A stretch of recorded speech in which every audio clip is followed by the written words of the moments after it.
Biryani stall ಹಾಕಿದ್ದೀವಿ. ಇದು ಆಹಾರ ಮೇಳದಲ್ಲಿ ಫಸ್ಟ್ ಸ್ಟಾಲ್.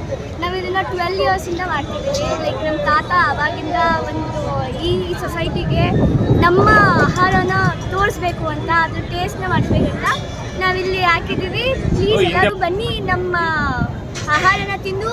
ಹೆಲ್ತಿ ಫುಡ್ ಇದು ಎಲ್ಲೂ ಸಿಗಲ್ಲ. ನಾವು ಇಯರ್ಲಿ ಒನ್ಸ್ ಮಾತ್ರ ಹಾಕೋದು, ಅದು ದಸರಾ ಟೈಮಲ್ಲಿ ಮಾತ್ರ. ನಾವು ಈ ಆಹಾರ ಮೇಳದಲ್ಲಿ ಮಾತ್ರ ಬಂಬು ಬಿರಿಯಾನಿನ ಮಾಡೋದು.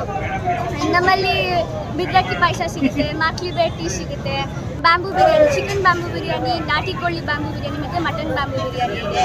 ಇದು ನಾವು ಫುಲ್ ಏನು ಕಾಡಲ್ಲಿ ಏನು ಐಟಮ್ಸ್ ಸಿಗುತ್ತೆ, ಕೊರಿಯಂಡರ್ ಲೀವ್ಸ್ ಆಗಿರ್ಬೋದು, ಜಿಂಜರ್ ಆಗಿರ್ಬೋದು, ಟರ್ಮರಿಕ್ ಆಗಿರ್ಬೋದು, ಎಲ್ಲ ಕಾಡಿಂದ ಏನು ಸಿಗುತ್ತೆ ಅದನ್ನೇ ತಂದು ಮಾಡೋದು. ಬ್ಯಾಂಬೂನ ಫುಲ್ ಏನು ಕ್ಲೀನ್ ಮಾಡಿ ಒಳಗೆ ಎಲ್ಲ ಏನಿರುತ್ತೆ ಎಲ್ಲ ಕ್ಲೀನ್ ಮಾಡಿ ಒಳಗೆಲ್ಲ ತುಂಬಿ ಬಿರಿಯಾನಿ ಕುಕ್ಕರಲ್ಲಿ ಆ್ಯಡ್ ಮಾಡ್ತೀವಿ. ಅದೇ ಥರ ನಾವು ಬ್ಯಾಂಬೂ ಒಳಗಡೆ ಮಾಡ್ತೀವಿ. ಇದು ಬ್ಯಾಂಬುದು ಫ್ಲೇವರ್ ಏನಿರುತ್ತೆ ಎಲ್ಲ ಅದು ರೈಸ್ ಜೊತೆ ಮಿಕ್ಸ್ ಆಗಿರುತ್ತೆ. ಅದು ಫ್ಲೇವರ್ ತಿನ್ನೋಕ್ಕೇ ಒಂದು ಬೇರೆ ಥರ ಟೇಸ್ಟ್ ಇರುತ್ತೆ. ನಾರ್ಮಲ್ ಬಿರಿಯಾನಿಗೂ ನಮ್ಮ ಬ್ಯಾಂಬೂ ಬಿರಿಯಾನಿಗೂ ತುಂಬ ಡಿಫ್ರೆನ್ಸ್ ಇರುತ್ತೆ. ಎಣ್ಣೆ ಜಿಡ್ಡಿರಲ್ಲ, ಕೊಲೆಸ್ಟ್ರಾಲ್ ಇರಲ್ಲ, 0% ಟ್ರಾನ್ಸ್ ಫ್ಯಾಟ್ ಇರುತ್ತೆ, ಕೊಲೆಸ್ಟ್ರಾಲ್ ಏನು ಬರಲ್ಲ ನಿಮಗೆ. ಮತ್ತು ಮಾಕ್ಲಿ ಬ್ರೆಡ್ ಒಂದು ಶುಗರ್ ಪೇಷಂಟ್ಸ್ ಮತ್ತು BP ಪೇಷಂಟ್ಸ್ಗೆ ತುಂಬ ಒಳ್ಳೆಯ ಒಂದು ಆಯುರ್ವೇದಿಕ್ ಮೆಡಿಸಿನ್ ಅಂತ ಹೇಳ್ಬೋದು. ದಿನ ಕುಡಿದ್ರೆ ಅದು ನಿಮಗೆ BP ಲೆವೆಲ್ ಮತ್ತು ಶುಗರ್ ಲೆವೆಲ್ ಕಂಟ್ರೋಲಿಗೆ ಬರುತ್ತೆ. ಬಂದು ಒಂದ್ಸತಿ ಟ್ರೈ ಮಾಡಿ. ಫಸ್ಟ್ ಸ್ಟಾಲ್ ನಮ್ಮದೇ.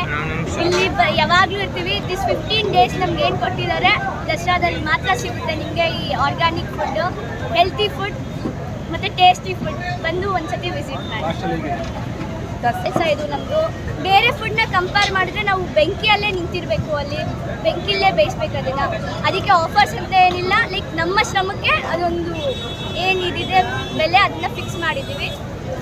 ಅದು ಬೇರೆ ನಾರ್ಮಲ್ ಫುಡ್ಗೂ ಇದು ತುಂಬ ಡಿಫ್ರೆನ್ಸ್ ಇದೆ ಅಲ್ವಾ, ಆದ್ದರಿಂದ ಈ ಥರ ಫುಡ್ ಸಿಗೋದೇ ಕಷ್ಟ. ಲೈಕ್ ನಮಗೇ ಇವಾಗ ತುಂಬ ಇದಾಗಿದೆ, ಯಾಕಂದರೆ ನಮಗೆ ಫಾರೆಸ್ಟ್ ಒಳಗಡೆ ಅಲೋ ಮಾಡಲ್ಲ.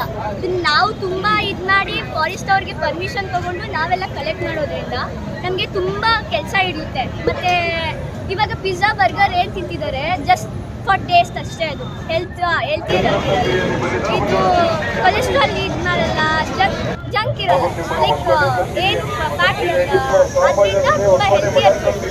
ಎಲ್ಲ ಮಕ್ಕಳು ತಿನ್ನಬೇಕು ಇದನ್ನು ಒಂದ್ಸತಿ. ಅದು ಯಾಕಂದರೆ ಇದು ಕಾಡು ಫುಡ್ ಅಲ್ಲ, ಯಾವಾಗಲೂ ಸಿಗಲ್ಲ ಎಲ್ಲೂ. ಬರೀ ಮಾತ್ರ ಆಹಾರ